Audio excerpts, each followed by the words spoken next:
છોટાઉદેપુર જિલ્લાનું છેવાડાનું રણભૂન પાટિયા પાસે મેરિયા નદી પસાર થાય છે। આ રસ્તો બે જિલ્લાને જોડતો મુખ્ય માર્ગ છે।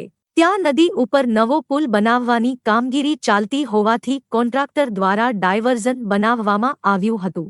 તે ડાયવર્ઝન બનાવતી વખતે માર્ગ મકાન વિભાગના અધિકારીઓ અને કોન્ટ્રાક્ટર દ્વારા ડાયવર્ઝન બનાવવામાં ખામી રાખતા હાલ બે જિલ્લાને જોડતો રસ્તો બંધ થઈ ગયો છે અને તંત્ર દ્વારા માર્ગ બંધ કરી દેતા હાલ 30 થી વધુ ગામોના લોકો હેરાન પરેશાન થઈ ગયા છે। જ્યારે પ્રાથમિક શાળા અને માધ્યમિક શાળામાં ભણતા બાળકો જીવના જોખમે આ ડાયવર્ઝન ઉપરથી પસાર થાય છે, જ્યારે તંત્રના અધિકારીઓ પ્રજાને રેઢી મૂકી અને આ ડાયવર્ઝન જોવા પણ આવતા નથી, જેના કારણે પ્રજામાં રોષ ભભૂકી ઉઠ્યો છે।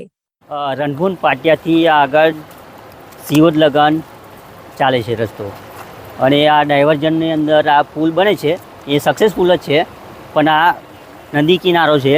એ નદી કિનારાની અંદર આ પાણી વહી જાય છે અને સ્કૂલની અંદર આવવા જવા માટે પ્રોબ્લેમ પડે છે। એમાં આ જે ડાયવર્ઝન બનાવવામાં આવ્યું છે કેવું બનાવવામાં છે, શું મુશ્કેલી પડી રહી છે? હા, મુશ્કેલી પડી રહી છે કે અંદર 3 પુલ નાખ્યા છે બરાબર, પણ આગળ અહીં જે છે એ બીજા 3 નાખવા પડે એવું છે।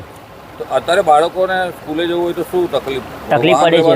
હા, તકલીફ પડે છે બધા માટે, કે બાઇક માટે અને બધા માટે પડે છે, કેમ કે દૂધ ભરવા માટે બી સવારમાંથી આવવું હોય તો બી તકલીફ પડે છે અને બધા રીતે તકલીફ પડે છે। કેટલા ગામોને તકલીફ પડી રહી છે? 6-7 ગામ। આ ડાયવર્ઝન કેવું બનાવવામાં આવ્યું છે? સારો બનાવે તો સારું આવે।